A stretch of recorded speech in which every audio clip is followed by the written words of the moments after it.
ایت نمبر 189 199 یہی ہے نا؟ جو قرآن شریف میرے پاس ہے وہ ہے اس کا صفحہ نمبر 37 سورۃ بقرہ کی ایت نمبر 199 نحمدہ ونصلی علی رسولہ الکریم اعوذ باللہ من الشیطان الرجیم بسم اللہ الرحمن الرحیم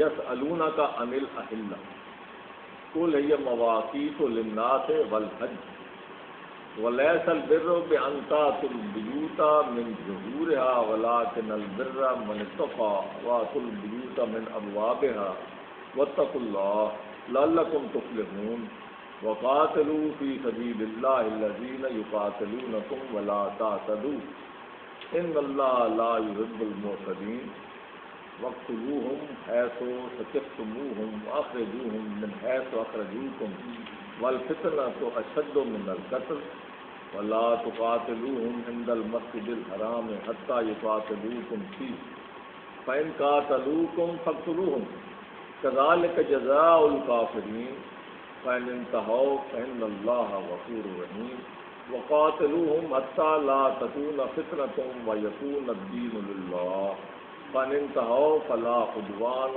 إلا على الظالمين الشهر الحرام بالشهر الحرام والحرمات قصاص فمن اعتدى عليكم فاعتدوا عليه بمثل ما اعتدى عليكم واتقوا الله وَاعْلَمُوا أَنَّ اللَّهَ مَعَ الْمُتَّقِينَ وَأَنفِقُوا فِي سَبِيلِ اللَّهِ وَلَا تُلْقُوا بِأَيْدِيكُمْ إِلَى التَّهْلُكَةِ وَأَحْسِنُوا إِنَّ اللَّهَ يُحِبُّ الْمُحْسِنِينَ وَأَتِمُّوا الْحَجَّ وَالْعُمْرَةَ لِلَّهِ فَإِنْ أُحْصِرْتُمْ فَمَا اسْتَيْسَرَ مِنَ الْهَدْيِ وَلَا تَحْلِقُوا رُءُوسَكُمْ حَتَّى يَبْلُغَ الْهَدْيُ مَحِلَّهُ فمن كان منكم مريضا أو به أذى من رأسه ففدية من صيام أو صدقة أو نسك فإذا آمنتم فمن تمتع بالعمرة إلى الحج فما استيسر من الهدي فمن لم يجد فصيام 3 أيام في الحج و7 إذا رجعتم تلك 10 كاملة ذلك لمن لم يكن أهله حاضر المسجد الحرام واتقوا الله واعلموا أن الله شديد العقاب. میرے خیال میں ادر کو آگے بھی کر لیں تاکہ ایک ختم ہو جائے گا حج کا. الحج اشہر معلومات فمن فرض فيهن الحج فلا رفث ولا فسوق ولا جدال في الحج وما تفعلوا من خير يعلمه الله وتزودوا فإن خير الزاد التقوى واتقون يا أولي الألباب ليس عليكم جناح أن تبتغوا فضلا من ربكم فإذا عفوتم من عرفات فاذكروا الله عند المشعر الحرام واذكروه كما هداكم وإن كنتم من قبله لمن الضالين ثم أفيضوا من حيث أفاض الناس واستغفروا الله إن الله غفور رحيم. فإذا قضيتم مناسككم فاذكروا الله كذكركم آباءكم أو أشد ذكرا ومن الناس من يقول ربنا آتنا في الدنيا وما له في الآخرة من خلاق ومنهم من يقول ربنا آتنا في الدنيا حسنة وفي الآخرة حسنة وقنا عذاب النار أولئك لهم نصيب مما كسبوا واللہ سریع الحساب. واذکروا اللہ فی ایام معدودات فمن تعجل فی یومین فلا اثم علیہ ومن تأخر فلا اثم علیہ لمن اتقى واتقوا اللہ واعلموا انکم الیہ تحشرون. صدق اللہ.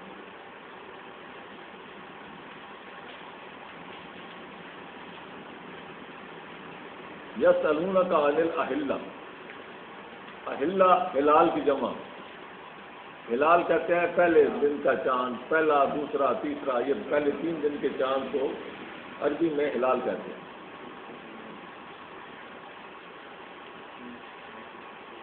علامہ اقبال نے کہا تھا نا کہ ہلال عید ہماری ہنسی اڑاتا ہے.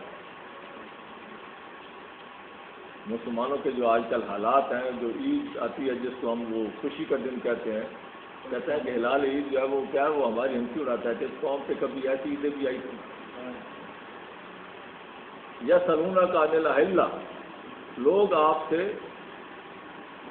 چاند کے بارے میں، اب اہلا کا مطلب ہے کہ مختلف مہینوں کے چاند کے بارے میں پوچھتے. ایک تو اس کا یہ مطلب دیا جاتا ہے. اہلا جمع اس لیے لایا گیا کہ ہر مہینے کا جو چاند ہوتا ہے ہمیشہ یہ ہوتا ہے کہ یہ کون سا چاند تو ایک ہی ہے، لیکن وہ مہینوں کے حساب سے بدل جاتا ہے. لوگ پوچھتے ہیں یہ چاند کون سا ہے، کہتے ہیں ذی الحج کا. پوچھتے ہیں یہ کون سا چاند ہے، یہ کہتے ہیں محرم کا.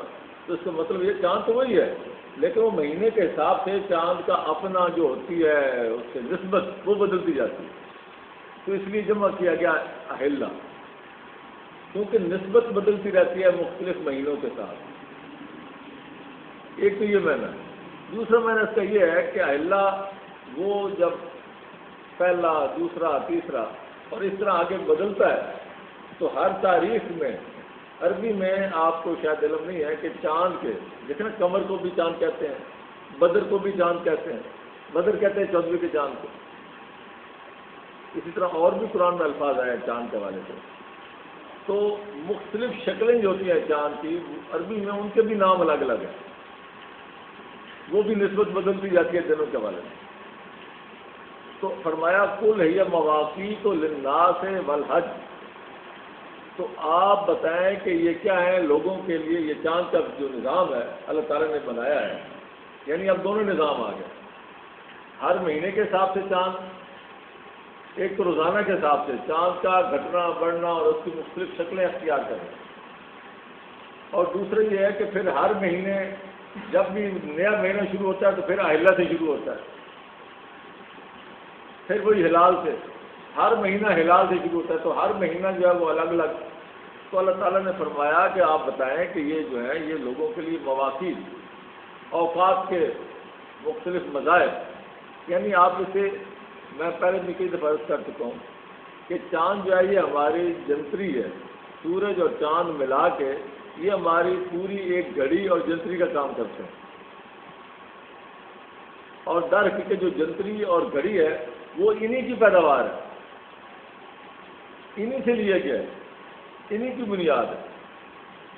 تو جو لوگ آج بھی سمجھدار ہیں وہ چاند دیکھ کے بتا دیتے ہیں کہ یہ مہینے کی کون سی تاریخ ہے. حتیٰ کہ اللہ تعالیٰ کا ایسا نظام ہے کہ چاند آدھا ایک طرف سے ہوتا ہے اور جب اس کے بعد گزر جاتا ہے 14ویں کا پورا ہوتا ہے تو پھر دوسری طرف سے آپ ہونا شروع ہو جاتا ہے، گھٹنا شروع ہو جاتا ہے. تو مجھے اس سے یہ بھی پتہ چل جاتا ہے کہ یہ جو 15 کے بعد کی تاریخیں ہیں یہ 15 سے پہلے کی تاریخیں. ہم میں سے اکثر جب ہمارے رمضان کا جھگڑا پڑتا ہے تو سمجھدار لوگ جب اگلے دن چاند پورا ہوتا ہے تو وہ اندازہ لگا لیتے ہیں کہ جناب رویت ہلال والے ٹھیک تھے یا غلط تھے، یہ چاند دوسری کا ہے یا پہلی کا ہے. صحیح اندازے لگ جاتے ہیں، اور یہ تو عام آدمی اندازہ لگا لیتا ہے. تو جو اس معاملے میں ماہرین ہیں، اور خاص طور پہ جو لوگ پہلے، اب تو ہم تو ان کی جنتریوں اور گھڑیوں پر ڈپینڈ کرتے ہیں تو ہمیں وہاں غور و غوض کی اور فکر جو ہے اس کا وہ صحیح نہیں ہے.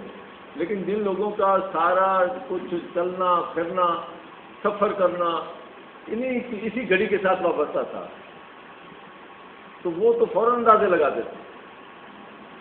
یہ تاریخوں کے حوالے سے الگ بات ہے. اور رات کو ایک اور گھڑی چلتی ہے اللہ تعالیٰ کی جس کو دب اکبر کہتے ہیں،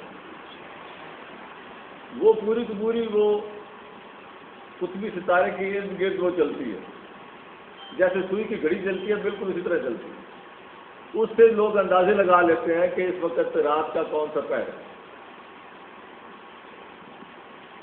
ہم خود جب ہم کلچر تھا باہر چھتوں پہ سویا کرتے تھے تو ہم خود ستاروں کے حوالے سے ہم محسوس کرتے تھے کہ وہ جو اکبر ہے آج وہ وہاں ہے، یہ یہاں تھا، یہ اتنے بجے یہاں آئے گا، صبح جب اذانیں ہوں گی تو وہاں ہوگا. تو یہ پتہ چل جاتا ہے کہ کیا وقت ہو گیا. تو یہ مواقیت للناس، یہ اللہ تعالیٰ نے ایک نظام بنایا، اور اسی نظام کے اندر چونکہ حج بھی ہے تو مسلمانوں کا سب سے بڑا جو تہوار ہے، جو سب سے بڑا اللہ تعالیٰ نے مومنوں کو دیا ہے، حج. یہ کہاں سے شروع ہوا؟ حضرت ابراہیم سے. اور حج جو ہے یہ سب سے بڑا ایونٹ ہمارا یہ ہے. ہمارا اولمپک بھی یہی ہے، ہمارا سارا کچھ یہی ہے. تو حج کے حوالے سے بھی اللہ تعالیٰ نے فرمایا کہ وہ اسی حوالے سے انہی مواقیت کے اندر وہ بھی آتا ہے. اور چاند کے حوالے سے وہ آتا ہے وہ ذی الحج.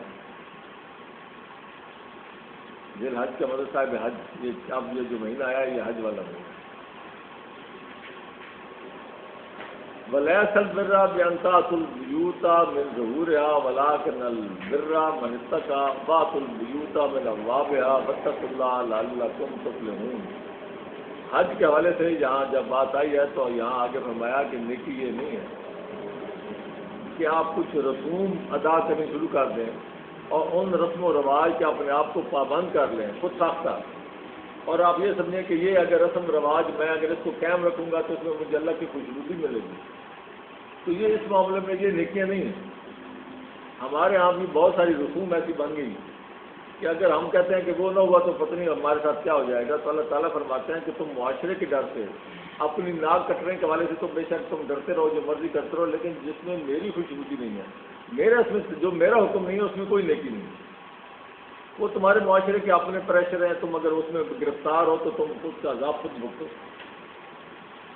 نیکی جو ہے میرے نزدیک وہ یہ نہیں ہے کہ تم کسی گھر میں اپنے گھروں میں ان کے پیچھے سے آؤ. حج کے معاملے میں جب ایک دفعہ آدمی احرام باندھ لیتا تھا اس دور میں تو وہی ہوتا تھا کہ اب وہ حالت احرام میں جب آ گیا تو اب وہ اس کو توڑ نہیں سکتا. وہ کہتے ہیں اب میں جب گھر سے نکل آیا ہوں اب میں واپس نہیں جا سکتا، کیونکہ جس مقصد کے لیے حج کہتے ہیں اس میں جو قصد کیا جائے، جس میں شدت کا قصد موجود ہو، اور حج کا مقصد یہی. تو وہ کہتے ہیں کہ چونکہ اب میں نے ایک، شاید آپ کو علم ہو،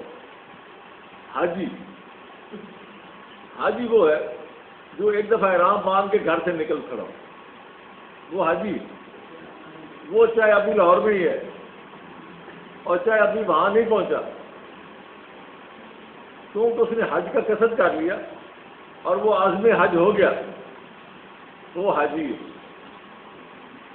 جب وہ حج کر کے واپس آتا ہے راستے میں ہوتا ہے تو بھی حاجی ہوتا ہے.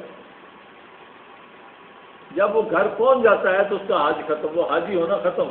ہمارے یہاں تو قیامت تک پھر اس کے ساتھ مرتے دم تک حاجی چلتا ہے. حاجی اس وقت تک ہے جب تک وہ گھر واپس آ نہیں جاتا. اب اس نے جو قصد کیا تھا، جو اس نے ارادہ کیا تھا حج کا، وہ اس نے جب گھر اس کا سرکل مکمل ہو گیا، یعنی وہ گیا حج کر کے واپس گھر آ گیا تو اس کا وہ قصد مکمل ہو گیا.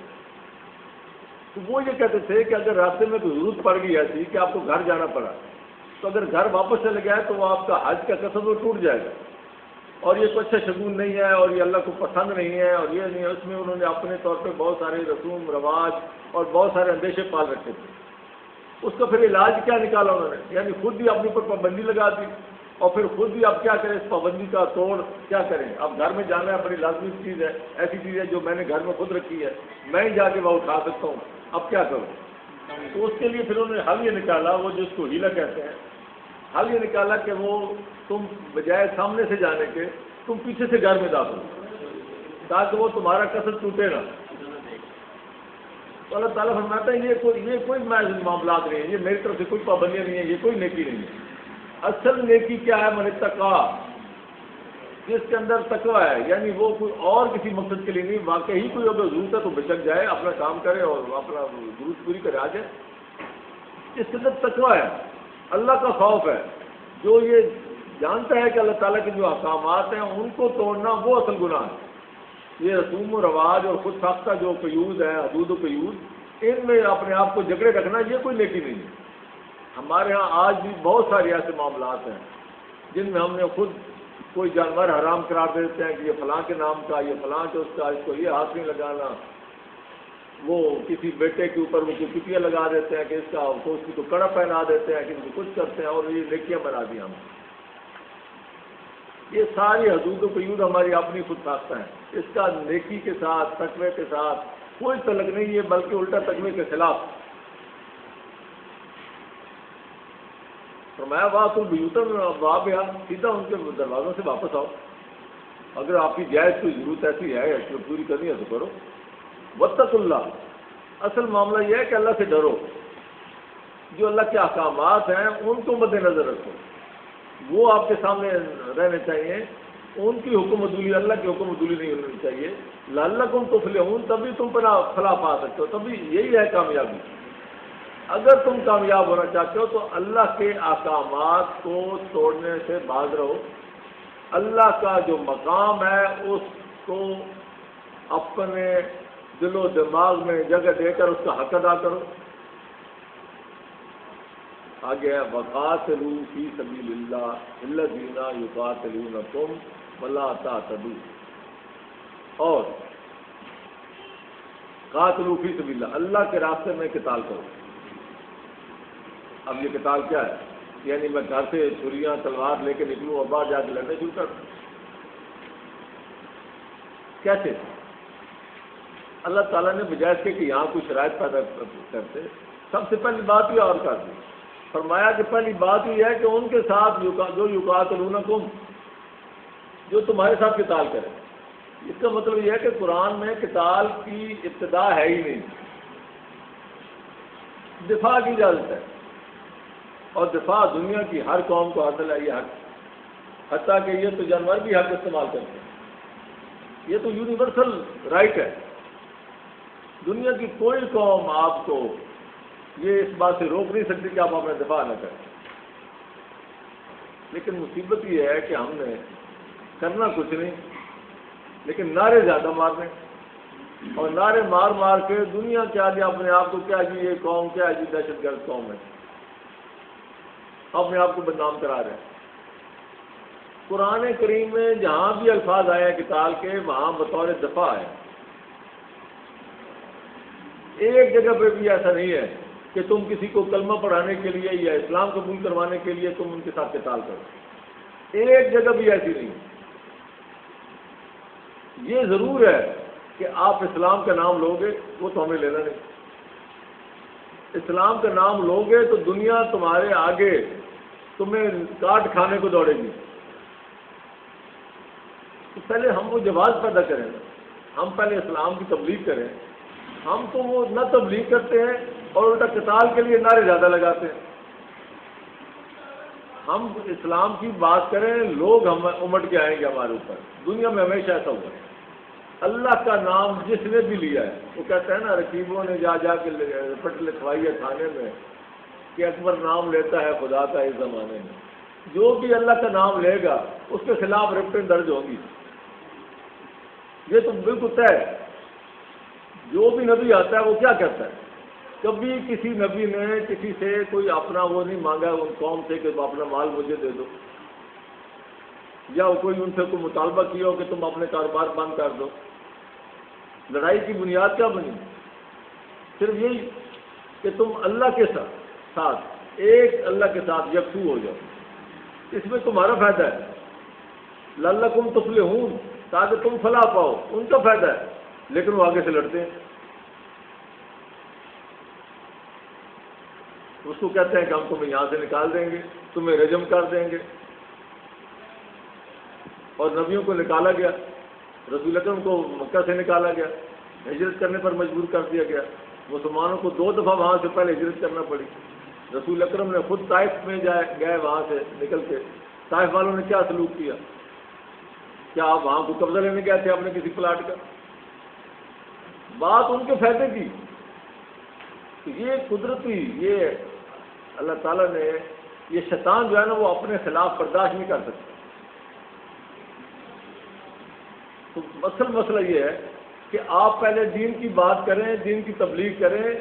وجاہدہم بہی جہاد کبیرہ، جہاد کبیر کریں قرآن کے ذریعے. قتال کی نوبت خود ہی آئے گی. وہ تمہارے ساتھ پھر قتال کریں گے، پھر اپنا تم وہ جو شور مچانے کی بجائے پھر تم حق ادا کرو، پھر قتال کا حق ادا کرو. نوبت آ جائے گی. لیکن نوبت لانے کے لیے ضروری ہے کہ پہلے قرآن کے ذات تبلیغ کرو. نہ قرآن کی تبلیغ کرنی ہے اور شور ڈالنا ہے پہلے قتال کا، جہاد کا. اور پھر کیا ہے، لوگوں کے ساتھ پھر کر بھی کچھ نہیں سکنا. پھر کیا ہے، لوگوں کے سامنے اپنے آپ کو دہشت گرد قرار دینا.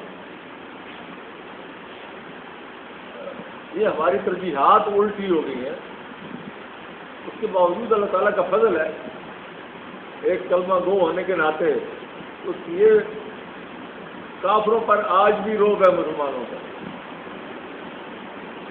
یہ مسلمانوں کا روب بھی ہے نا جو ان کو یہاں سے ایک نعرہ لگتا ہے جہاد کا اور وہاں ان کی نیندیں حرام ہو جاتی ہیں. اگر آپ یہ صحیح رخ پہ ہوتا تو پھر کیا حال ہوتا؟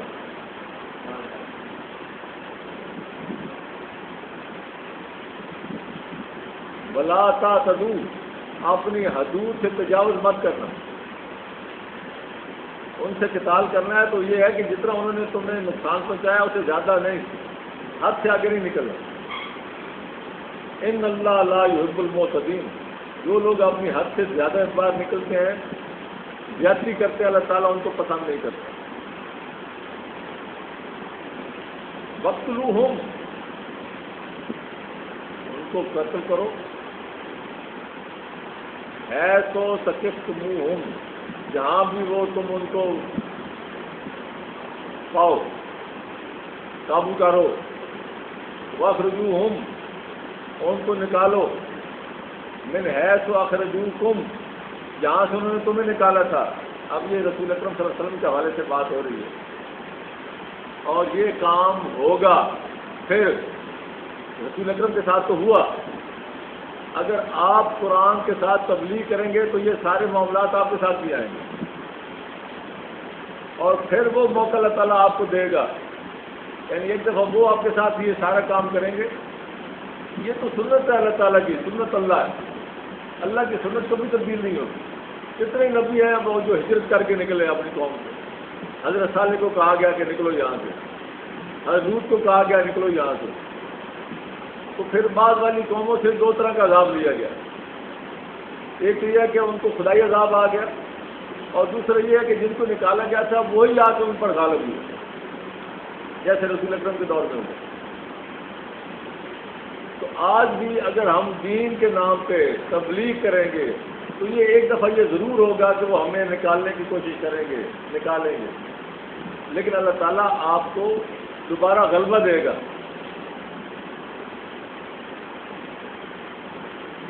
یہ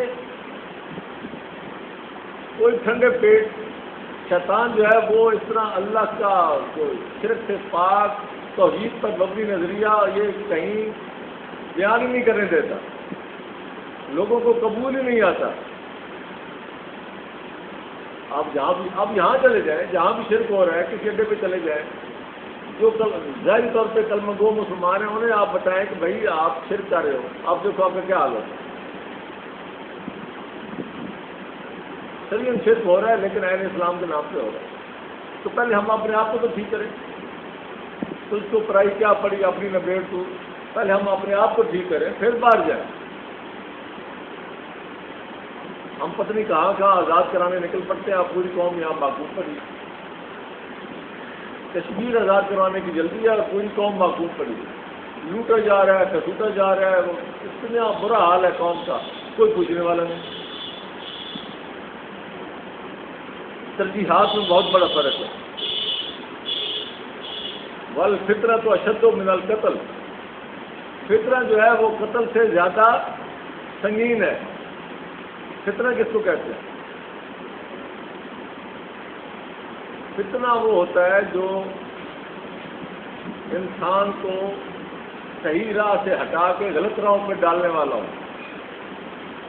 وہ پریشر، اس پریشر کو، وہ پریشر جو سوسائٹی میں پیدا کیا جاتا ہے کہ جس سے انسان صحیح کام کرنے میں جرم محسوس کرے اور برائیوں کے کاموں میں سہولتیں اور ساری آزادیاں میسر ہوں، وہ فتنہ ہوتا ہے. لوگ اچھا کام کرنے میں بھی لوگوں کو آزمائش کا سامنا کرنا پڑے. یہ کسی کو قتل کرنے سے سب سے زیادہ شدید ہے. جب قوم کے لیے آپ فحاشی اور عیاشی کے سامان آسان کر دیں اور نیکی کی طرف آنے میں ان کو دشوار کر دیں تو یہ فتنہ ہے. فتنہ کہتے ہیں آزمائش کو. فتن کہتے ہیں جب آپ اس کو کٹھالی میں آپ ڈالتے ہیں تو وہ ابل ابل کے وہ اس پر جو جاگ آتی ہے، یہ آزمائش جس میں کسی انسان کی ہو آخر میں جا کے اس کو پتہ چلے کہ اپنا کیا یہاں کیا کریں. فطر حالات جو ہوتے ہیں اس طرح کے جو میسر ہوں، گناہ کے لیے آسان ہوں اور نیکی کے لیے مشکل ہوں، ایسے حالات. اولاد بھی اسی لیے فطرہ ہے کہ اولاد اگر آپ ہر اولاد فطرہ نہیں ہے، وہ اولاد جو آپ کو غلط کاموں پہ اٹھانے پر مجبور کر دے، وہ چاہے ایک بچہ بھی ہو، اس کی آسائش کے لیے اس کو سامنے رکھتے ہوئے آپ ہر طرح کے غلط کام کرنا شروع کر دیں. اس کی محبت آپ کو مجبور کر دیں. بیوی کی محبت، اولاد کی محبت، سٹیٹس کی محبت، یہ سارے فطرے ہیں. اور یہ فتنہ جو شرک کا فتنہ ہے، جہاں شرک جو ہے وہ اس کو کیا کیا جائے، اتنی پروموشن ہو رہی ہو کہ توحید کا نام لینا وہ جو ہے وہ گناہ ہو جائے. توحید کا نام لینا ہی وہ اپنے آپ کو انسان سمجھے کہ بھائی میں یہاں نام لوں گا تو لوگ کیا کہیں گے. ہمارا بھی دور فتنے کا دور ہے. والفتنہ تو اشد من القتل، فتنے میں زنا بالجبر بھی آتا ہے.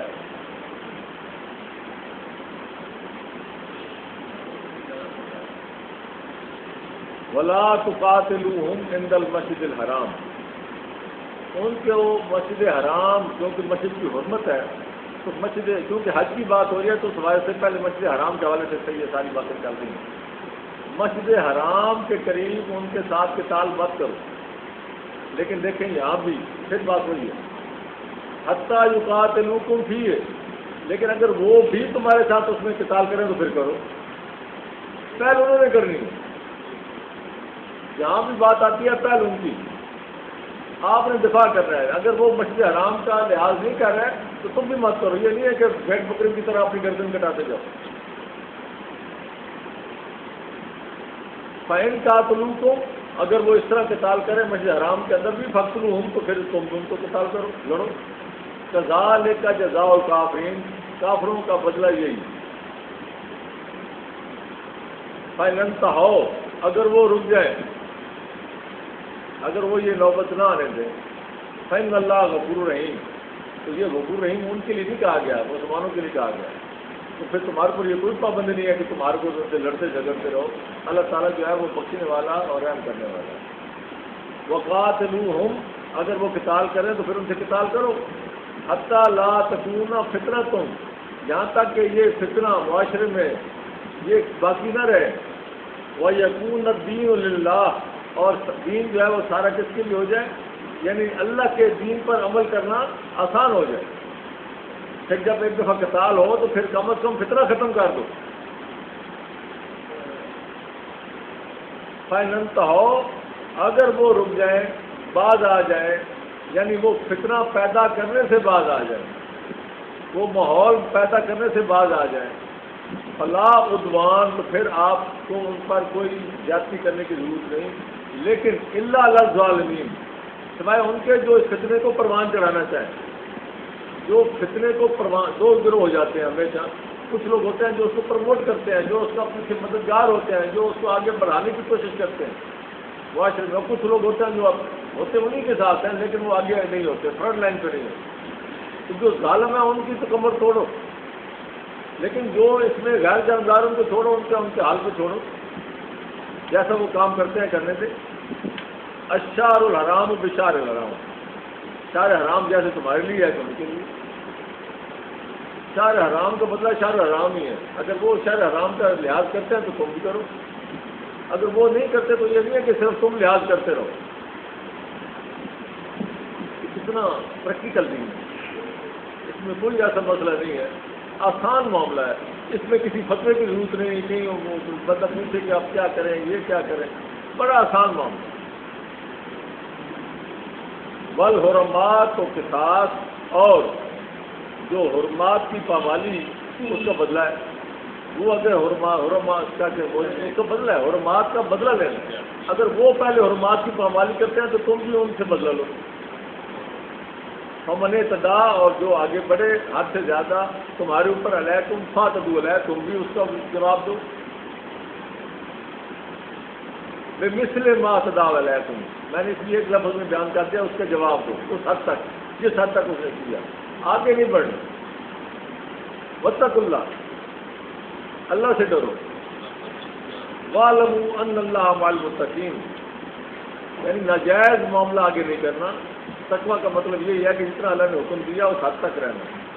وَاعْلَمُوا، اور جان لو کہ اللہ تعالیٰ متقی لوگوں کے ساتھ ہے. وَأَنفِقُوا فِي سَبِيلِ اللَّهِ، اب یہاں جہاں لڑائی کی بات ہو رہی ہے وہاں اس حوالے سے بھی بات ہو رہی ہے وَأَنفِقُوا فِي سَبِيلِ اللَّهِ. جب ایسا معاملہ آئے جب دشمن یا دشمن معاشرہ اس کے ساتھ تصادم شروع ہو تو پھر یہ معاملہ ہے کہ فتنہ کم از کم ضرور ختم کرنا ہے. معاشرے کے اندر جو زور ہے شرک کا، فتنے کا، فحاشی کا، عیاشی کا، وہ پھر زور توڑنا ہے. دیکھیں جب شاہ حرام کی بات ہو رہی ہے، مسجد حرام کی بات ہو رہی ہے تو دونوں وہاں موجود ہیں. اس کا مطلب کہ ایک ہی معاشرے کا حصہ ہے، ایک اللہ کے ساتھ منسلک ہے، ایک اللہ سے ہٹے ہوئے ہیں. وہ شرک، ظلم، زیادتی، فحاشی، بدماشی اس کو فروغ دینا چاہتے ہیں، اور ادھر اسلام والے لوگ ہیں جو امن اور آشتی اور صلح اور صفائی کو آگے ترجیح دیتے ہیں اور توحید کی بات کرتے ہیں. تو جہاں تک تبلیغ میں رکاوٹ نہیں ہے ان کے ساتھ جھگڑے کی ضرورت نہیں. لیکن اگر وہ آپ کے مقابلے میں ایک فتنہ کھڑا کرنے کی کوشش کریں، آپ سے لڑنے پہ آ جائیں تو آپ لڑو. ایک ہی معاشرے میں ساری بات ہو رہی ہے، یہ کسی ایک ملک کی دوسرے ملک کے ساتھ بات نہیں ہو رہی. اور وَأَنفِقُوا فِي سَبِيلِ اللَّهِ، اس کے لیے خرچہ بھی چاہیے. اللہ کا، یہ اللہ کا راستہ ہے، وہ شیطان کا راستہ ہے. اللہ تعالیٰ نے ایک جگہ پہ بات کی ہے 24/48 ہے.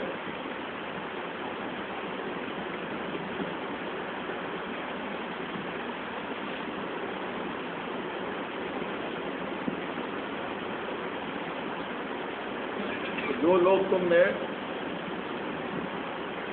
معاشرے میں فحاشی پھیلانا چاہتے ہیں،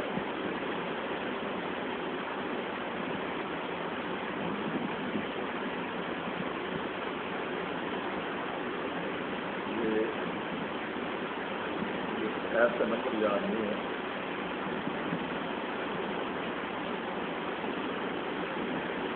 جو لوگ معاشرے میں تشیع،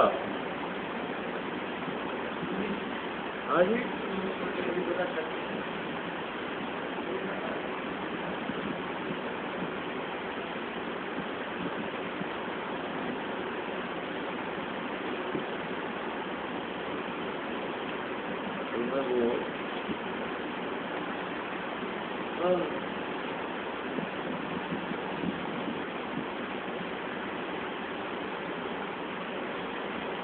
ان اللہ 19 ان الذین یحبون، بے شک وہ لوگ جو پسند کرتے ہیں، ان تشیع الفاحشۃ فی الذین آمنوا، جو لوگ اس بات کو پسند کرتے ہیں کہ وہ فحاشی کو پھیلائیں ان لوگوں میں جو اہل ایمان ہیں، یعنی اس معاشرے میں.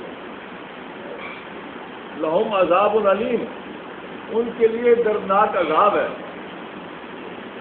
پھر دنیا میں بھی، دنیا میں وہی ہے جہاں اللہ تعالیٰ نے ہمیں حکم دیا ہے، اور آگے والآخرہ، اور آخرت میں واللہ یعلم وانتم لا تعلمون، اور اللہ تعالیٰ جانتے ہیں اور تم نہیں جانتے. اور اسے اگلی آیت درمیان میں ایک آیت چھوڑ کے یا ایھا الذین آمنوا، اے ایمان والو، لا تتبعوا خطوات الشیطان، شیطان کے قدموں کی، شیطان کی وہ پیروی نہ کرنا.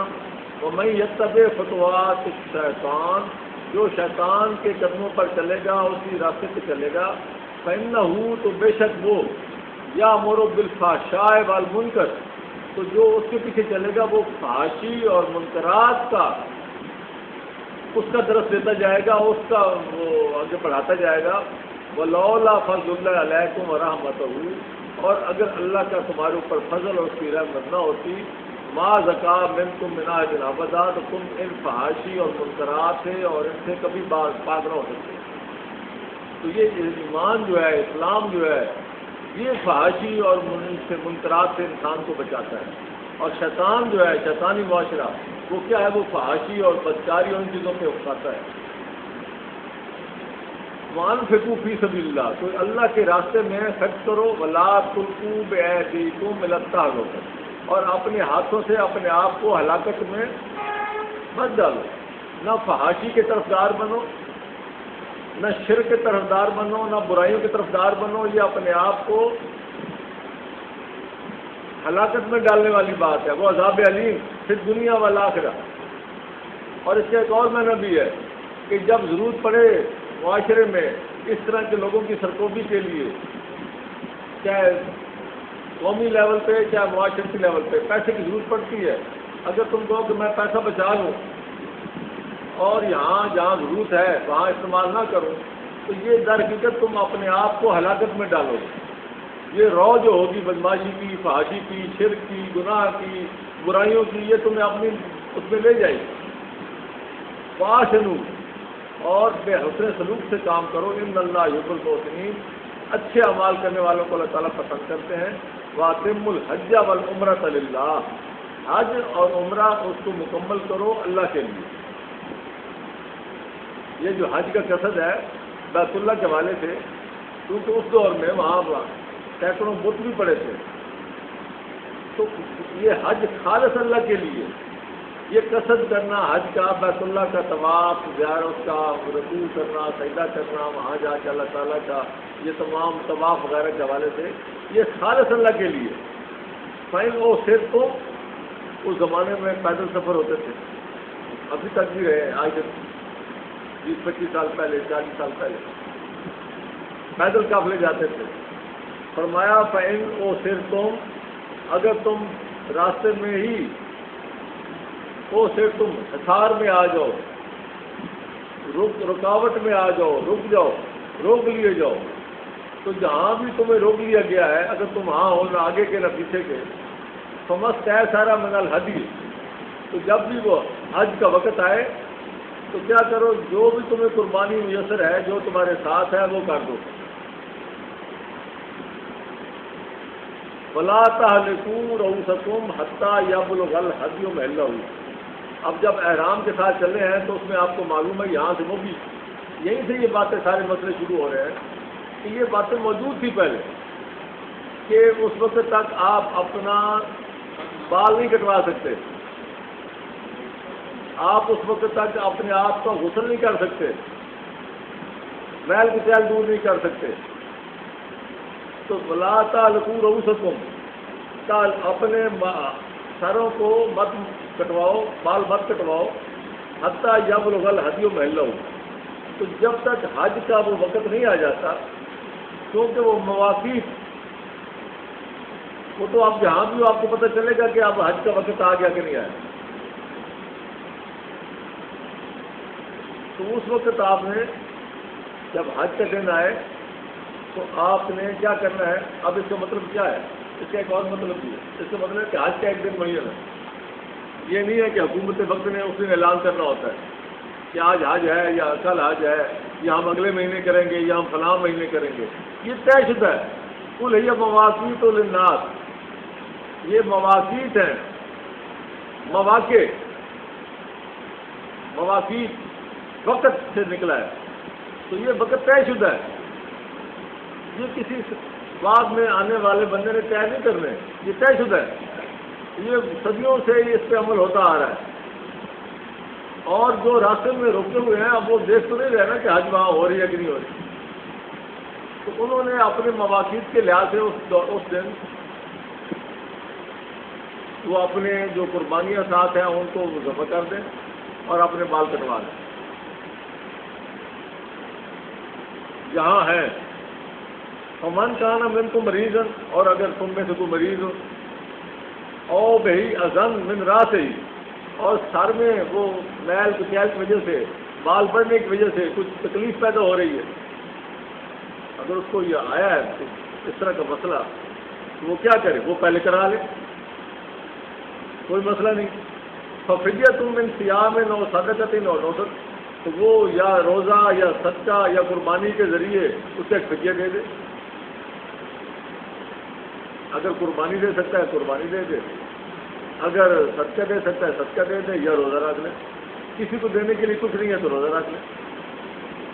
اب یہاں لفظ آیا سیام، تو سیام جو ہے یہ جمع ہے صوم کی، تو اس کا مطلب یہ ہے کہ کم از کم کتنے روزے ہیں جی؟ 3، کم از کم 3 روزے، اور یہی حکم ہے. اسی کو فقہ کہتے ہیں. فیضا امن تم، اور جب تم امن میں آ جاؤ تو پھر ٹھیک ہے آگے بڑھو، یا حج کا وقت ختم ہو گیا تو واپس آ جاؤ، آپ کی حج قبول ہو جائے. یہی وہ معاملہ تھا جب آپ صلح حدیبیہ کے لیے جا رہے تھے. صلح حدیبیہ کے لیے جا رہے تھے، وہ صلح تو اس وجہ سے ہوئی، عمرے کے لیے جا رہے تھے تو حدیبیہ پہ آپ کو روک لیے گئے. تو آپ نے وہیں اپنے جو ساتھ جانور لے کے جا رہے تھے ہدیے کے طور پہ، وہ سارے کے سارے وہیں جو ہے وہ قربان کر دی، کیونکہ آگے جانے کی اجازت نہیں مل رہی. تو آپ نے وہیں جو ہے اب واپس آنا تھا تو آپ نے وہ ذبح کر دی. اب یہاں مجھے وہ حدیثیں یاد آ رہی ہیں، میں ان کو تو ویسے اپنے حق میں استعمال کرتا ہوں، لیکن بعض کا کھٹک آتی ہے. آپ نے جب صلح حدیبیہ ہوگی تو آپ نے صحابہ سے کہا کہ آپ اپنے جو جانور آپ ساتھ لائے ہو، جو ہدایہ ہے، ان کو یہیں ذبح کر دو. تو کسی صحابی نے اس پر عمل نہیں کیا. تو آپ کی حدیث کیا تھی؟ ذبح کر دو، یہ حدیث ہے، کسی نے کوئی نہیں مانا، یہ موجود ہے لکھو. تو نعوذ باللہ کیا سارے وہ منکر حدیث ہو گئے تھے؟ ہم تھوڑی سی بات کریں ہمارے کسی پر نہیں کیا کوئی لگ جاتا ہے. ہم تو قائل ہیں، ہم کہتے ہیں بھائی ذرا سوچ سمجھ کے، اندر دھند نہیں. قرآن آپ کے پاس ہے، یہ فرقان ہے آپ کے پاس. یہ فرقان جو ہے یہ نہ صرف جب آپ کو باقی تمام کتابوں سے جو الہامی کتابیں آپ کو پیش کی جائیں ان کے درمیان یہ فرق کر کے یہ کسوٹی کا کام کرتا ہے، تو جو باقی ہمیں کتابیں روایات کی دی جاتی ہیں ان کے اندر ان کے لیے بھی یہ فرقان ہے. یہ نہیں ہے کہ وہاں بے بس ہو جاتا ہے.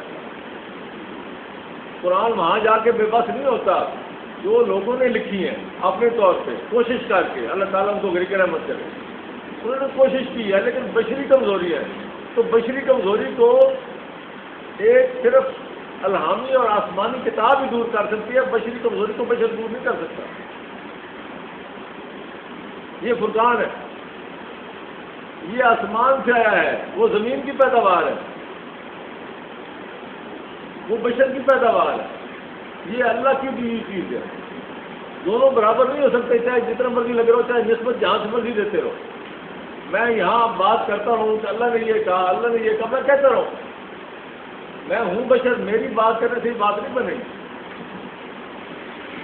جب تک یہ قرآن جب تک کسی کو سند سے قبولیت نہیں دیتا اس وقت تک کوئی بات آگے نہیں جا سکتی.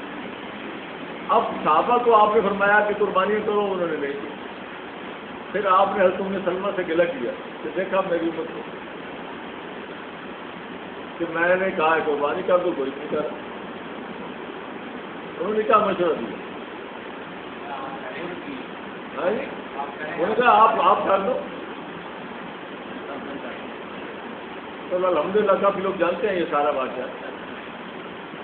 تو میں یہ کہتا ہوں کہ اس وقت کیا ہو رہا تھا جب تک آپ نے اپنی کر دی تو آپ کا حکم تو نہیں مانا گیا، بعد میں کر دی انہوں نے. میں یہاں ایک اور بات لیتا ہوں.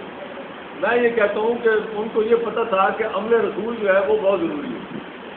تو جب رسول کا عمل آیا تو انہوں نے کر دی.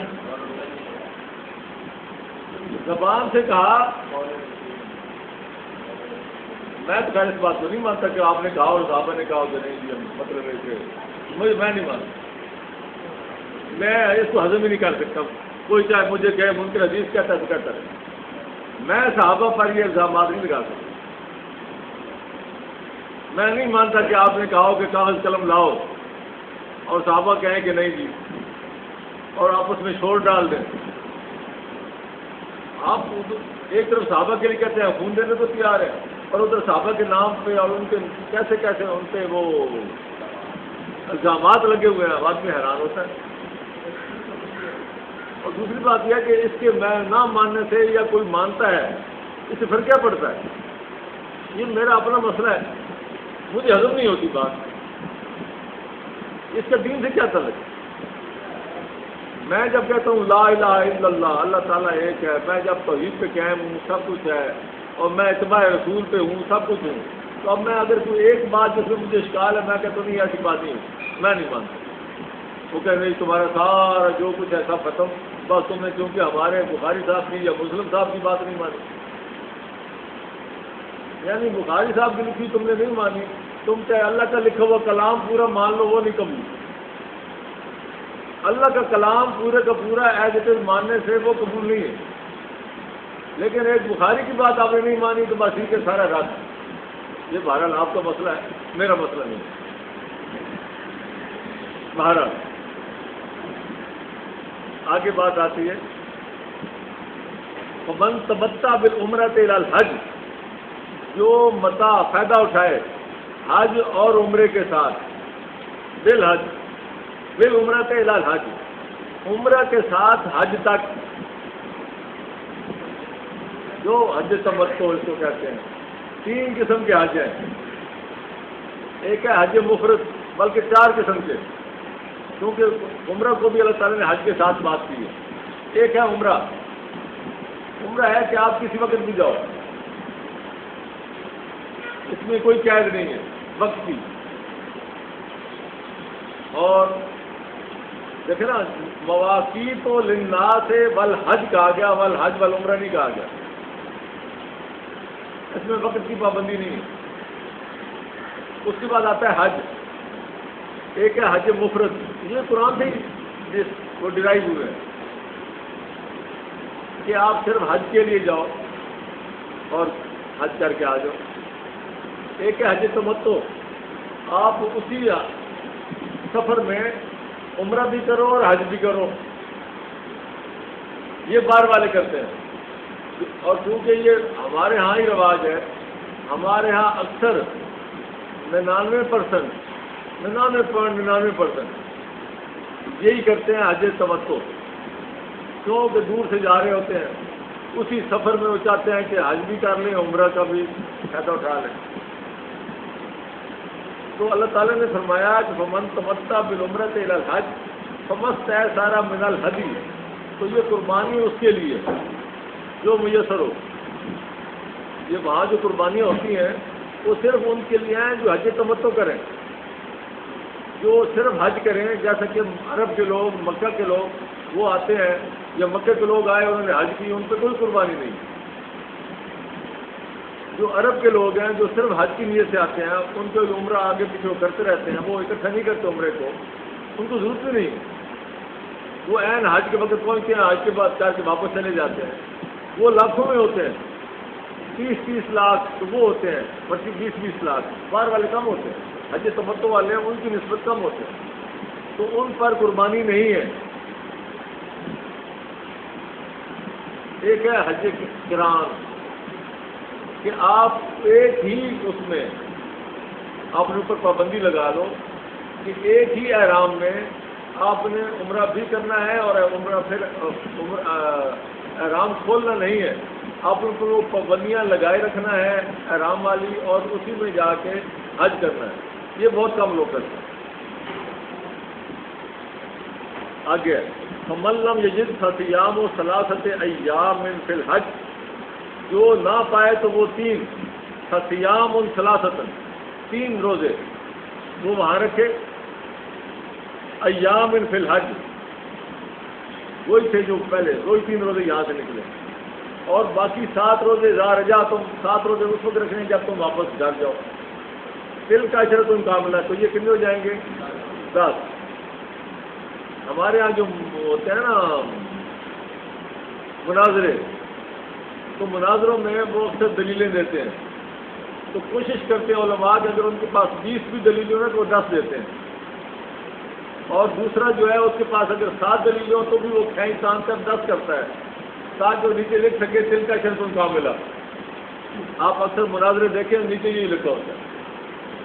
بات کہیں ہے لے کے کہیں جاتے ہیں. اخبار کوئی حرج بھی نہیں ہے. تل کا شرط کاملہ یہ مکمل ہوئے 10. ذالک لمن لم یکن اہلہ حاضر المسجد الحرام. یہ حکم اس شخص کے لیے ہے جو وہاں کا رہنے والا نہیں ہے, جو وہاں کا اس علاقے میں رہنے والا نہیں ہے, تاکہ وہ باقی ساتھ کہاں جا کے رکھے, گھر میں جا کے. واتقوا اللہ, اصل بات یہی آتی ہے. واتقوا اللہ, اللہ سے ڈرو. بات توحید کی ہے. یہ واتقوا اللہ جو بار بار کہا جاتا ہے یہ کہ ہمارے اندر خوف جو ہے وہ اور لوگوں کے بھی ہے کہ فلاں کی وہ کیا ہو گیا, فلاں کی قبر پہ پاؤں آ گیا, فلاں کی قبر کے اوپر سے اگر میں نے اوپر سے گزر گیا, بلڈنگ کے اوپر چڑھ گیا تو پندے اللہ تعالیٰ ناراض ہو جائے گا, قبر کی بے حرمتی ہو جائے گی. یہ لوگوں کے خوف.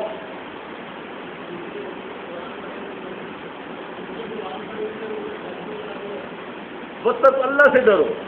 اللہ کا خوف تمہارے اندر ہونا چاہیے ہر معاملے میں. کسی غیر اللہ کا خوف نہیں آنا چاہیے. جو نفع نقصان کہاں سے آنا ہے وہ اللہ سے آنا ہے. وَاعْلَمُوا أَنَّ اللَّهَ شَدِيدُ الْعِقَابِ, اور یہ جان لو کہ اللہ تعالیٰ جو ہے وہ ان کی پکڑ بڑی سخت ہے. یہ پھر دنیا والے اور جن کا خوف تم لیے پھر تو یہ نہیں بچا سکیں گے, اس کی پکڑ بہت سخت ہے. الحج اشہر معلومات, حج کے بالکل معلوم مہینے پوری دنیا کو معلوم ہے. جو بندہ مسلمان ہوتا ہے اس کو اگلے چند لمحوں میں چند دنوں میں پتہ چل جاتا ہے حج کے مہینوں میں ہوتا ہے. یہ معلومات ہے, یہ بالکل اس میں کوئی تبدیلی والا مسئلہ نہیں. ہم جو بیٹھے رہے کہ بھائی اب یہ کریں وہ کریں, فلاں آئے گا تو یہ کر دے گا, فلاں آئے گا تو وہ کر گا, کسی نے کچھ نہیں کرنا. جہاں کوئی مجبوری ہو وہاں تو اللہ تعالیٰ نے ویسے ہی اجازت دے رکھی ہے. اگر مجبوری ہے تو سور کی گوشت کی بھی اجازت ہے. مجبوریوں میں تو بہت کچھ ہے. مجبوری میں تو یہ بھی ہے کہ اگر تم کہیں رک جاؤ تو جہاں بھی رکو وہ وہیں وہ سارا کام وہ اپنے ہڈیاں وغیرہ دے دو, اللہ کے آگے سرخرو ہو جاؤ, اس کی تصویر بیان کرو, اس کی ذکر کرو, اپنا ٹھیک ہے. مجبوری میں تو بڑا کچھ ہے. لیکن عام حالات میں جو بات ہو رہی ہے, نارمل بات ہو رہی ہے, اس حوالے سے دیکھنا خدا نخواستہ آج وہاں قبضہ ہو جاتا ہے کسی کا, جیسے کہ کسی زمانے میں رہا بھی. ایک دور ایسا تھا کہ حجر اسود کو بھی اٹھا کے لے گئے کوئی, 18 سال وہاں غائب رہا تو کیا ہوا, کچھ بھی نہیں ہوا, حج ہوتا رہا. حجر اسود سے کیا چل. ایک وقت تھا وہاں قبضہ ہو گیا, حج نہیں ہوا, جنگ ہوتی رہی. تو یہ ایسا معاملہ ہوتا رہا. لیکن اس کا مطلب یہ نہیں ہے کہ حج کے مہینے آگے پیچھے کر دو, ٹھیک ہے جی وہ نہیں ہوتا, ٹھیک ہے. عمرہ کر لیا, عمرے کا وقت ہر وقت ہے.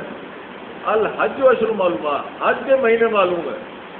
فمن فرض فیہن الحج, جو ان مہینوں میں آپ نے اوپر فرض قرار دے حج, اس کے علاوہ اور مہینے نہیں ہیں. اور اللہ تعالیٰ فرماتے ہیں یہ معلومات ہے, یہ صدیوں سے ذی الحج مہینہ آ رہا ہے. یہ تو آج صدر ایوب نے نہیں رکھا نام اس کا, نہ شاہ فیصل نے رکھا ہے, یہ آ رہا ہے. فمن فرض فیہن الحج فلا رفث ولا فسوق ولا جدال فی الحج. تو حج کے سفر میں اب دیکھیں فی الحج, اس کا مطلب یہ نہیں ہے کہ حج خانہ کعبہ کے ساتھ وابستہ ہے. اس کا مطلب یہ نہیں. میں وہی بات کر رہا ہوں کہ جب گھر سے آدمی نکلتا ہے تو حج شروع ہو جاتا ہے, اور جب تک گھر واپس جاتا ہے حج اس کا جاری ہے. وہ حج ہی ہے, وہ اللہ کے راستے کا مسافر ہے. تو یہ سارے سفر کے دوران کی بات ہو رہی ہے. فلا رفث, نہ اس میں کوئی بے حیائی ہو, اختلاط ہو عورتوں کے ساتھ, ولا فسوق, نہ کوئی فسق والا کوئی برا کام ہونا چاہیے, ولا جدال, نہ کوئی جھگڑا ہونا چاہیے. سفر کے دوران ہر طرح کے حالات پیدا ہوتے ہیں, دوسرے معاشروں سے گزرنا پڑتا ہے, آپس کے اندر لوگ ہوتے ہیں, کہیں بھی ہو, نہ آپس میں کوئی جدال کرنا ہے, نہ دوسروں کے ساتھ جدال کرنا ہے, نہ جھگڑا, نہ بحث, نہ مباحثہ. جس کام کے لیے نکلو اللہ کی تصویر بیان کرتے جاؤ, اللہ کا ذکر کرتے جاؤ, اللہ کے ساتھ لو لگاتے ہوئے آگے بڑھتے چلے جاؤ. کوئی ارد گرد کے حوالے سے ہم وہاں طواف کرتے تھے, ارد گرد اتنا عورتیں مختلف ملکوں کی, اور اللہ تعالیٰ نے ان کو شکل و صورت جو عطا کی لیکن مجال ہے جو کبھی پتہ ہو کہ ساتھ کون ہے، کس کے ساتھ بازو لگ رہا ہے، کس کے ساتھ کیا ہے، سب ایک رنگ میں رنگے ہوئے ہیں، ایک ہی پھوٹے سے بندھے ہوئے ہیں اور اسی کے ارد گرد چل رہے ہیں، بالکل بیت اللہ کا وہ طواف ہو رہا ہے، اسی کے آگے جیسے شمع کے ارد گرد پروانے چلتے ہیں. یہ ہے تقویٰ. اور الحمدللہ 90% 99% یہی ہوتا ہے. یہ وہاں کا ماحول ہی ایسا ہے. فلا رفث ولا، یہ سفر میں بھی، رہائش جہاں جہاں آئے، کہیں بھی آئے، واپس گھر آنے تک. اب بات یہ ہے، یہ حج کے حوالے سے اللہ نے فرمایا فلا رفث ولا فسوق ولا جدال. تو کیا آگے پیچھے اجازت ہے اس کی؟ یہ جب یہاں منع کیا ہے تو اس کا مطلب یہ ہے کہ خاص طور پہ احتیاط کرنی ہے. وہاں چاروں نچار ہو سکتا ہے، گھروں میں آگے پیچھے جدال بھی ہو سکتا ہے، بلکہ جدال تو کئی جگہ ہے، وجادلہم میں وجادلہم باللتی ہے، یا وہاں یہ جدال بھی نہیں کرنا. رفث فسوق یہ سارے معاملات وہاں منع. وما تفعلوا من خیر یعلمہ اللہ، جو تم بھلائیاں بانٹتے جاؤ گے اللہ تعالیٰ اس کو جانتا ہے. ڈنڈورا پیٹنے کی ضرورت نہیں ہے. جو تم بھلائیاں کرو گے، آسانیاں پیدا کرو گے لوگوں کے لیے، اپنے لیے، ساری دنیا کے لیے، مسافروں کے لیے، ساتھیوں کے لیے، جو بھی تم خیر کا پہلو تلاش کرو گے، جو بھی کام کرو گے خیر کے، تو خیر کے کام وہ ہوتے ہیں جو آپ لوگوں کو خیر پہنچے، تمہارے ساتھیوں کو خیر پہنچے. تم ان کے لیے آسانیاں تلاش کرو. جو بھی تم اپنے ساتھیوں کے لیے، معاشرے کے لیے وہ آسانی پیدا کرو گے، اللہ تعالیٰ اس کو جانتا ہے. ڈنڈورا پیٹنے کی ضرورت نہیں ہے. وتزودوا، اور اپنے ساتھ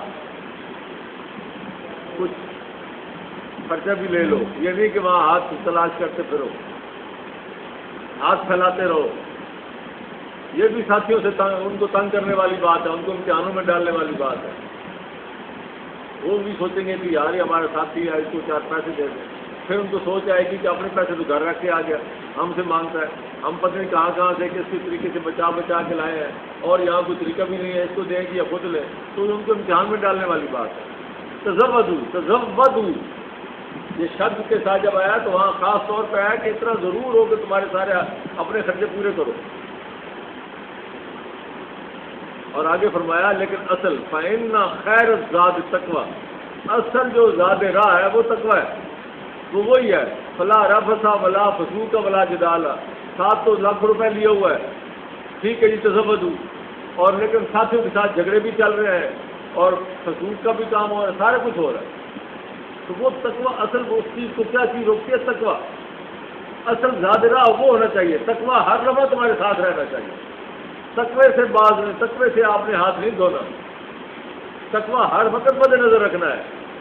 سب سے زیادہ بہترین تمہارا جو ذات راہ ہے وہ تقوی ہے. واتقونی، پھر وہی بات آ، مجھ سے ڈرو یا اولی الالباب، اے عقل مندو، عقل کے دعوے داروں. اگر تمہارے اندر واقعی عقل ہے تو جتنا مجھ سے ڈرو گے یہی تمہاری عقل کی پہچان ہے. یا اولی الالباب، جتنا زیادہ اللہ کا تقویٰ ہوگا یہ پیمانہ اس بات کا کہ اس کے اندر باقی اتنی عقل ہے، اس کی صحیح نظر ہے کہ انجام پہ. ورنہ وہ کیا ہے، سطحی نظر کا آدمی ہے جو ظاہری طور پہ تمہیں عقل مند نظر آتا ہے، عقل مند ہے نہیں. جو اپنا انجام نہیں دیکھ سکتا تو وہ کیسا عقل مند؟ لیسا لیکن جناح ان تبتغوا فضلا من ربکم، تمہارے اوپر کچھ اس معاملے میں حرج نہیں ہے کہ اگر تم اپنے لیے اللہ تعالیٰ کا کوئی فضل تلاش کرو، روزی تلاش کرو، رزق تلاش کرو. اگر اللہ نے تمہیں کوئی ہنر دیا ہے، اگر تمہارے اندر کوئی تھوڑا سا مال متا ہے آپ کے پاس، تو تم چونکہ پورا سفر کر رہے ہو، جا رہے ہو، آ رہے ہو، دوسرے معاشروں سے گزر رہے ہو، اور اگر تم وہاں ہلکی پھلکی تجارت کر لو، اپنے رزق کا بندوبست کر لو، تو اس میں کوئی حرج نہیں ہے. نظر اپنے مقصد پہ رہنی چاہیے. یہ نہ ہو کہ ساری نظر جو ہے وہ پھر اسی پہ رہ جائے کہ ٹھیک ہے یہ تو تجارت بہتر ہے. فیضا فضتم من عرفات، جب تم عرفات سے واپس آؤ، فذکروا اللہ عند المشعر الحرام، تو مشعل حرام کے پاس اللہ کا ذکر کرو. اب یہ جو کہا ہے فذکروا اللہ عند المشعر الحرام، تو اس کا مطلب یہ ہے کہ وہاں کوئی ٹھہر رہا ہے، کیونکہ اس طرح تو کئی راستے میں مقامات گزرے ہیں. اللہ کا ذکر تو جاری ہے. جب خاص طور پہ کہا گیا کہ فذکروا اللہ عند المشعر الحرام، جب کہا گیا عند البیت، تو اس کا مطلب کہ وہاں ٹھہرنا ہے. تو مشعر الحرام جس کو مزدلفہ کہتے ہیں، وہاں پہ ٹھہرو اور اللہ کا ذکر کرو. اب ہم جو سنت ہے اور سنت ابراہیمی آ رہی ہے کہ وہاں ابھی ٹھہرا جاتا ہے. یہ قرآن سے ہی ساری چیزیں آئی ہیں. دو باتیں ہیں، یا قرآن سے چیزیں آتی ہیں یا چیزیں موجود ہوتی ہیں، قرآن ان کو بیان کرتا ہے، قرآن ان کو اون کر دیتا ہے. تشریح وہیں موجود ہوتی ہے پریکٹیکل میں، قرآن ان کا ذکر کر دیتا ہے. جیسے قرآن کہتا ہے کہ اس کو ذبح کر لو. اب قرآن نے آپ کو تصویریں تھوڑی بتانی ہیں، ویڈیو تو نہیں بتانی. لوگ کہتے ہیں کہ ہمیں تفصیل بتاؤ. بھائی تفصیل اور کیا چاہیے؟ تفصیل موجود ہے، پورے معاشرے میں موجود ہے. جس کا ذکر قرآن نے کر دیا اس کی تفصیل موجود ہے. صلاۃ کا قرآن نے ذکر کر دیا، صلاۃ کی تفصیل موجود ہے. کوئی اس میں ذرا بھی نہ رکعات میں کوئی فرق ہے کہیں، نہ ترتیب میں کہیں کوئی فرق ہے، تو سارا موجود ہے. کہتے ہیں تفصیل بتاؤ جی. تو ذبح کی تفصیل کہاں ہے؟ ایک آدمی کہتا ہے میں تو جی وہ ٹانگ کو پکڑ کے اسے کاٹوں گا، پھر وہ معروف کے خلاف جائے گا. وہ خود اپنا ضد بازی میں اپنا نقصان کرتا رہے. قرآن اس کو نہیں روکتا، کرتا رہے. لیکن جو صاحب عقل ہے، جو اولي الالباب ہیں، ان کو معلوم ہے ذبح کا کیا مطلب ہے. اس میں بالکل ہی یعنی قرآن کے معاملے میں لوگ یہ بالکل وہ شاہ دولت کے چوہے بن جاتے ہیں. بتاؤ جی یہ کہاں سے آئے گا جی؟ قرآن نے سب بتایا ہے، بشرطے کہ تم اپنی آنکھیں کھلی رکھو. جو معاشرے میں موجود ہے، قرآن کہتا ہے اذا نادیتم للصلاۃ، جب تم صلاۃ کی ندا دیتے ہو تو عقل کے اندر ہی ہے جس کو ندا نہیں آتی. یہی ندا ہے، کوئی فرق ہے ہی نہیں. دنیا میں کہیں چلے جاؤ یہی ندا ہے کہ اللہ اکبر اللہ اکبر. اور ندا کیا چاہیے؟ وہ جی قرآن سے دکھاؤ. تو ٹھیک ہے لگے رہو، ہمیں کیا. جو اتنا اپنے آپ کو عقلی لحاظ سے ریڈیوس کر لیتا ہے اس کو دنیا کا کوئی آدمی سمجھا ہی نہیں سکتا. اس کو سمجھانے کی ضرورت ہی نہیں ہے. خواہ وہ اپنا وہ ٹائم ضائع کرنا اور اپنا دماغ خراب کرنے والی بات. جس کو زمانہ نہیں سمجھا سکتا، وہ کہتا ہے زمانہ سب سے بڑا استاد ہے. زمانہ سب سے بڑا استاد ہے، اور جس کو زمانہ نہ سمجھا سکے اس کو آپ نے کیا سمجھانا. دنیا میں مشہور ہے، صلاۃ دنیا میں جگہ ہے. وہ کہتے ہیں حی علی الصلاۃ، وہ کہتے ہیں یہ نماز ہے، ہم نہیں مانتے. قرآن صلاۃ کہتا ہے تم نماز پڑھ، تو ہم کہتے ہیں عقل کے اندھو یہ ترجمہ ہے استاد، ہماری پکار تو سنو. پکار میں ہم کہتے ہیں حی علی الصلاۃ، یہ صلاۃ ہے، ندا ہے. قرآن ہمیں کہتا ہے اذا نادیتم، جب تم ندا دیتے ہو. ہمیں قرآن نے سند قبولیت دی ہے. اور اگر کوئی آدمی اس میں کمی بیشی کرتا ہے وہ مانتا ہے کہ میں نے کی، تو اس کے پیچھے اگر تم چلتے ہو تو چلتے رہو. ایک آدمی جو ہے وہ کوئی ایسی رسم ایجاد کرتا ہے، کہتا ہے یہ دین ہے. تم کو جی یہ تو دیکھو یہ تو سچ میں سے رسم آ رہی ہے، تو پھر مانو. وہ کب کہتا ہے کہ یہ رسم رسول نے کی ہے؟ وہ تو دعویٰ بھی نہیں کرتا. اور تم ہمیں وہ کہتے ہو کہ پھر میں وہ رسم نہ مان لوں، وہ جو صدیوں سے آ رہی ہے تو مانتے رہو. ہمارا کیا بات یہ ہے کہ جو رسول کا عمل ہے وہ بالکل ایسے ہے جیسے کہ 14ویں کا چاند، یا جیسے سورج ہے نصف النہار سے. جیسے سورج کا کوئی انکار نہیں کر سکتا، رسول اکرم کا دیا ہوا لایا عمل اتباع رسول کی شکل میں موجود ہے. اس میں ذرا بھی فرق نہیں. جھگڑے ڈالتے ہیں جو ہاتھ یہاں باندھنے کے یہاں پر، بھائی کہیں باندھو، قیام کا ذکر ہے قیام کرو، کیا فرق پڑتا ہے. آگے فذکروا کما ہدا، فذکروا ہو کما ہداکم، جیسے تمہیں ہدایت کی گئی ہے، جیسے تمہیں بتایا گیا ہے، جیسے تمہیں ڈائریکشنز دی گئی ہیں، اسی طرح اس کا ذکر کرو. ڈائریکشن موجود ہے. اب نکالو قرآن سے کہا ہے جب اللہ کہتا ہے تکبر اللہ، اللہ کی تکبیر بلند کرو، اللہ کا ذکر یہی ہے۔ دیکھیں یہ پکار اندر سے ایسی کنسائڈ ہوتی ہے، مل جاتی ہے اندر سے، یہ قدرتی بات ہے۔ آپ یہ نہیں ہے کہ بھائی ہمارا کوئی اس میں عقیدہ ہے تب ہمیں اچھی لگتی ہے۔ جو حج پہ جاتے ہیں آپ یہاں وہ پکار کریں آپ کو وہ مزہ نہیں ملے گا، لبیک اللہم لبیک لبیک لا شریک لک لبیک، یہ آپ کو وہاں مزہ آئے گا۔ یہ زمزم ہے، محبت وہاں کا ہے، یہ حاضری کا نذرانہ ہے۔ وہ جو ہے نا جسم کے بال بھی کھڑے ہو جاتے ہیں، یہ ترانہ ہے حج کا، یہ ہمیں سکھایا گیا ہے۔ بس شروع ہو، اس کو پکارو، اس کا ذکر کرو، کما ہداکم، جیسے کہ تمہیں ہدایت دی گئی ہے۔ یہ صدیوں سے یہ ترانہ آ رہا ہے، بچہ بھی وہاں جا کے یاد کر لیتا ہے۔ میں بس میں ہوتا تھا جب ہم سب جا رہے تھے تو میں کھڑا ہو کے آگے ڈرائیور کے پاس ادھر منہ کر کے میں لوگوں کو لبیک میں تو ان کی آواز پکارو، یہ ترانہ ہے یہاں کا، یہ قومی ترانہ ہے ادھر کا، اللہ تعالیٰ کے اس کے گھر کا، لبیک اللہم لبیک۔ ان کو میں یاد کراتا کراتا ایک 7 سال کا بچہ تھا، وہ آ گیا میرے ساتھ کھڑا ہو گیا، اس نے 1 منٹ 3 دفعہ پڑھایا، یاد ہو گیا۔ میں نے کہا تم پڑھاؤ اس کو، یہ ترانہ ہے، یہ صدیوں سے آ رہا ہے۔ بس شروع ہو، اس کا ذکر کرو، کما ہداکم، جیسے کہ اس نے تمہیں ہدایت ملی ہے، جیسے ڈائریکشن ملی ہے۔ ان کنتم من قبل لمن الضالین، اس سے پہلے کہ تم گمراہوں میں تھے، تم کسی اور کو پکارتے تھے، اس کو پکار رہا ہے، اللہ کے علاوہ کسی کو نہیں پکارنا۔ اس سے پہلے تم پتہ کس چیز کو پکارتے ہو؟ جو حج ہوتی تھی، وہ جو بت وہاں ہوتے تھے ہر جگہ پہ، مشعر حرام پہ الگ بت ہے، صفا پہ الگ رکھا ہوا ہے، مروہ پہ الگ رکھا ہوا ہے، جہاں جاتے تھے اسی کے آگے، ادھر جاتے تھے اس کے آگے، نام اللہ کا چل رہا ہے۔ شرک کہتے کس کو؟ اللہ کے ساتھ ساتھ دوسروں کی بھی خوشنودی ساتھ ساتھ چلتی رہے۔ اللہ نے فرمایا صرف اللہ کے لیے، وَأَتِمُّ الْحَجَّ وَالْعُمْرَةَ لِلَّهِ، حج اور عمرہ صرف خالص اللہ کے لیے اور اسی کو پکارنا ہے۔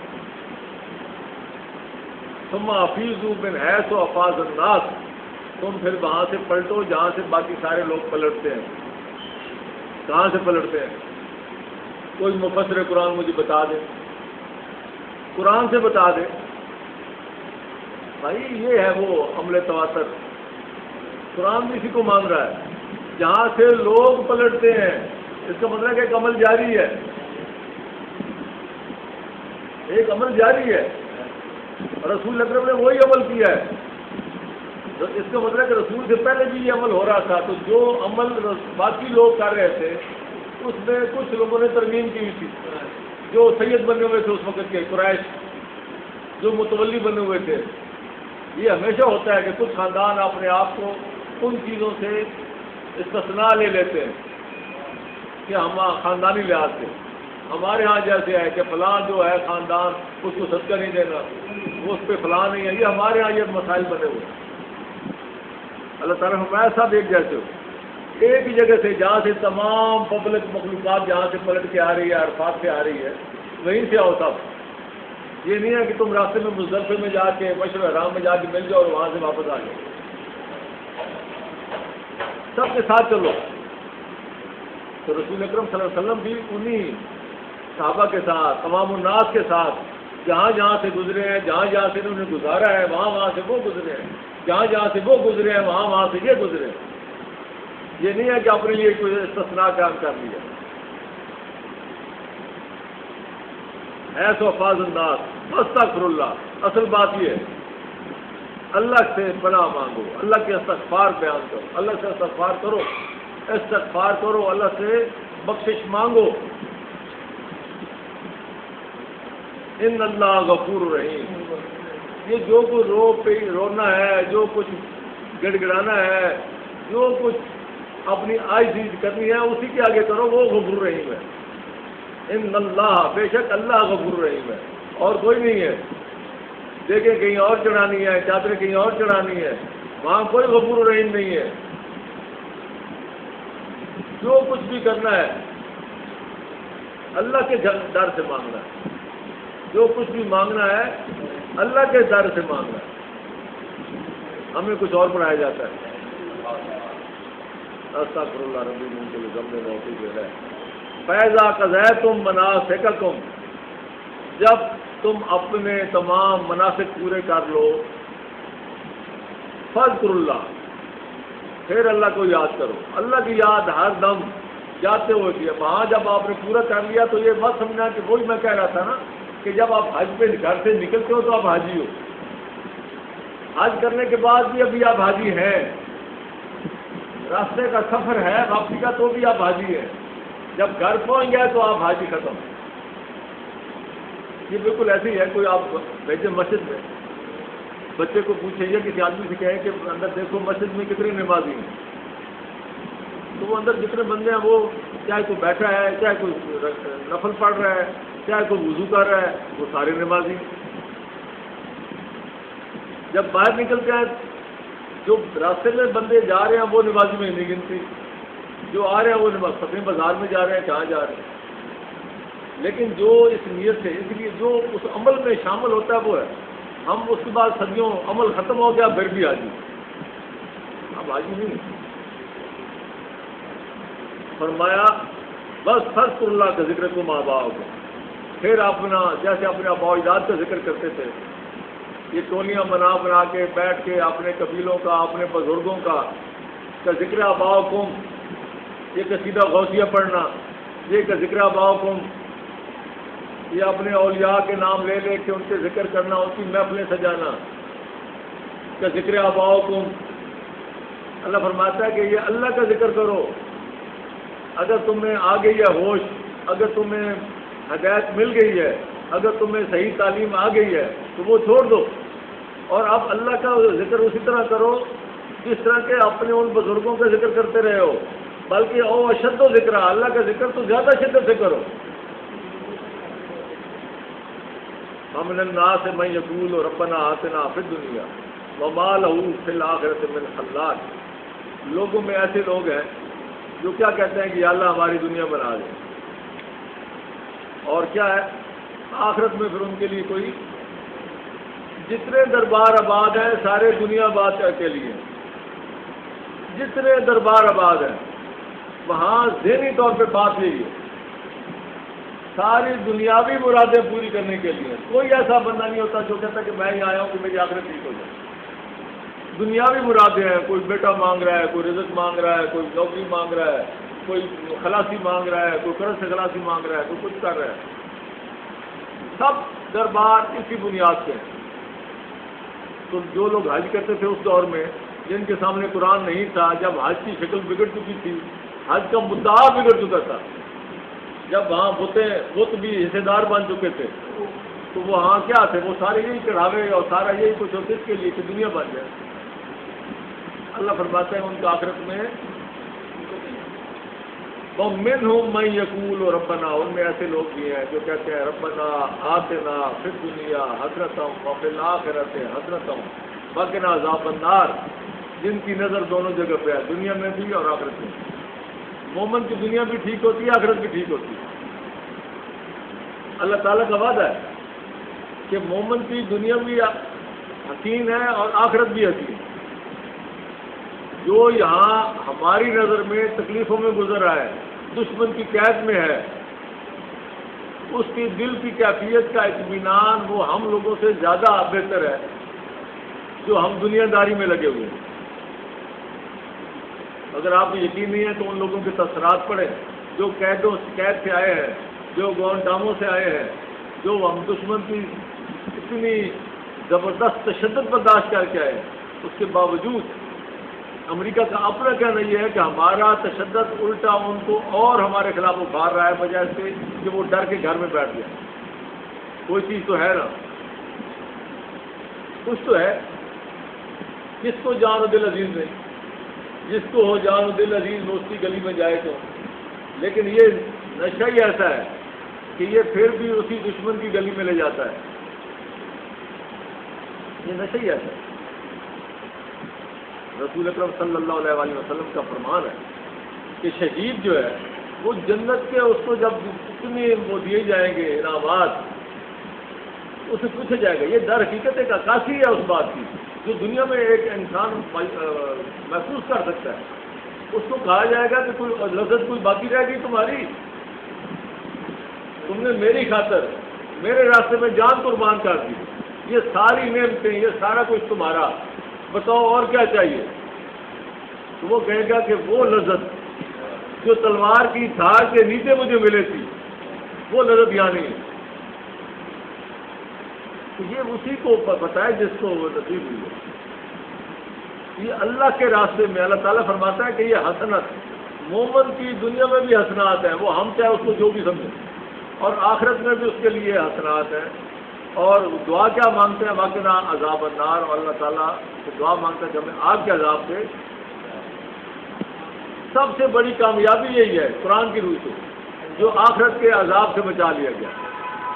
من زوزہ آنند فقط جو ہاں جی جو آگ سے بچا لیا گیا، یہ سب سے بڑی کامیابی۔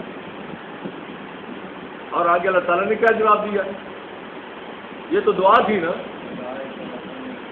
آگے اللہ کا بھی جواب سن لے۔ فرمایا اولئک لہم نصیب مما کسبوا، ان کو اس میں سے حصہ ملے گا جو وہ عمل کریں گے، جو کسب کریں گے۔ کام کرنا پڑتا ہے اس معاملے میں، اپنی جان قربان کرنی پڑتی ہے، مال دینا پڑتا ہے، اپنی کھپانا پڑتا ہے، اپنی جان محنت سارا کچھ، اپنی جذبات کی قربانی دینی پڑتی ہے، اپنی آسائشوں کی قربانی دینی پڑتی ہے، یہ ہے کسب۔ واللہ سریع الحساب، کیسی عجیب و غریب بات تھی، اس کے کیا معنی؟ یعنی یہاں بات کی ہے جہاں وہ ربنا آتنا فی الدنیا حسنۃ وفی الآخرۃ حسنۃ، اور اس کے بعد کہا گیا کہ اللہ تعالیٰ جو ہے وہ سب سے تیز ترین حساب دینے والا۔ رسول اکرم کا کیا فرمان ہے کہ مزدور کی مزدوری کب دو؟ پسینہ خشک ہونے سے پہلے۔ اللہ تعالیٰ کہتا ہے میں سریع الحساب ہوں، جو لوگ میری خاطر کام کرتے ہیں، میرے راستے میں جان قربان کرتے ہیں، ان کا میں سریع الحساب، ان کا پسینہ خشک ہونے سے پہلے، خون زمین پر گرنے سے پہلے، ان کا مال خرچ نیت کر لی، ابھی اس کے ہاتھ میں ہے، ہاتھ آگے پھیلایا ہے، آگے ابھی دینا ہے، اس سے پہلے اس کا حساب کر دیتا ہوں۔ یہ سریع الحساب۔ ادھر آنکھ بند، دوسری آنکھ کھلی، سریع الحساب۔ بس اللہ فی ایام معدودات، یہ جو چند دن ہم تمہیں وہاں ملیں گے، یہ وہاں کی بات ہے، وہ اس کی بنا کی آگے بات آ رہی ہے۔ بس اللہ کا ہی ذکر کرو، کیونکہ بات وہاں سے شروع ہوئی تھی مشہور الحرام سے، تو درمیان میں وہ ساری بات آ گئی، وہ جو وہاں جو دعائیں مانگنی ہے، جو کچھ کرنا ہے، یا کیسے ذکر کرنا ہے، اور لوگ کیا کچھ مانگتے ہیں اور کیا کچھ مانگنا چاہیے اور اللہ کیا دے گا۔ اب اس کے بعد اگلی بات آ رہی ہے، کیونکہ یہ سفر ہے، عرفات سے واپسی کا ذکر ہے نا، عرفات سے مشہور الحرام ہے، مشہور الحرام کے ذکر اذکار بیان کیے، وہاں کے انعامات بیان کیے، وہاں کے جو اللہ تعالیٰ کی جو رحمت کے خزانے ملنے ہیں وہ بیان کیے۔ اب آگے آتا ہے بس اللہ کا ذکر جاری رہنا چاہیے فی ایام معدودات، چند دن ہے۔ مینا میں کتنے دن ہوتے ہیں جو حضرات حج کر کے آئے ہیں؟ 3 دن۔ فرمایا فمن تعجل فی یومین، 2 دن سے اگر کوئی کام بھی کر لے فلا اثم علیہ، یعنی وہاں کوئی پابندی نہیں ہے، اگر اس کو کوئی مجبوری ہے، کوئی ضرورت ہے تو کوئی مسئلہ نہیں، 1 دن بعد بھی آ سکتا ہے۔ فمن تاخر، اور اگر کوئی تاخیر کر دے فلا اثم علیہ۔ اب یہ وہ مقام ہے جس پر اگر ہم غور کریں، سب سے زیادہ ہلاکتیں، سب سے زیادہ تکلیفیں مینا میں ہوتی ہیں لوگوں کو، سب سے زیادہ۔ وجہ قرآن کی ان احکامات کو ہم سامنے نہیں رکھتے۔ یہ جو قرآن نے فیسلٹی دی، ہر کوئی وہاں تیسرے دن سے نکلنے کی کوشش کرتا ہے، اور 3 دن سے پہلے ساری کنٹریاں مار مار دو، کنٹریوں میں بیچارے سارے پھنستے ہیں۔ اگر وہاں نظام اس قرآن کے مطابق بن جائے، جو قرآن کہتا ہے کہ بھائی اگر کوئی 2 دن سے پہلے آنا چاہے یا کوئی 3 دن سے زیادہ لگانا چاہے، اس کا مطلب ہے کہ اگر آپ سکیٹر کر دو، آسانی سے آرام سے ایسا ایسا نکلو، کوئی مسئلہ ہی نہیں، فلاح اس میں ہے، کوئی اس میں حرج نہیں ہے۔ لمن اتقا، اصل بات ہے کہ جو اس میں تقویٰ ہو، لمن اتقا، اس پر کوئی اسم نہیں ہے جس کے اندر تقویٰ ہے، اللہ کا خوف ہے۔ واتقوا اللہ، اللہ سے ہی ڈرتے رہو۔ واعلموا انکم، واتقوا اللہ، عجیب و غریب بات اللہ تعالیٰ نے کہا، اللہ سے ڈرو۔ واعلموا انکم الیہ تحشرون، آخر کار تم نے کس کے آگے اکٹھا ہونا ہے؟ یہ کیسی عجیب بات کی ہے۔ جن لوگوں نے مینا کا منظر دیکھا ہے، جن لوگوں نے عرفات کا منظر دیکھا ہے، وہ ایک چھوٹا حشر ہے، اور اسی بنیاد سے جو ڈرائیو کی گئی، حضور پاک نے فرمایا نا کہ جو میدان حشر ہے وہ میدان، اس کا مرکز جو ہے میدان عرفات ہے۔ آپ نے کیا سنی ہے؟ اللہ تعالیٰ نے اس منظر کی عکاسی کی ہے کہ یہ سارا حشر جو مسلمان حشر کا مطلب ہوتا ہے اکٹھا ہونا، یہ بھی ایک حشر ہے۔ میدان عرفات میں، میدان مینا میں سارے کے سارے لاکھوں آدمی اکٹھے ہوئے، او حد نظر تک بندہ ہی بنتا۔ اللہ تعالیٰ نے فرمایا اللہ سے ڈرو، یہ اس کا چھوٹا سین ہے، ٹریلر ہے۔ اسی طریقہ ایک وقت آئے گا تم نے اللہ کے آگے بھی ایسے اکٹھے ہوتا ہے، تمام انسان کمال ہے۔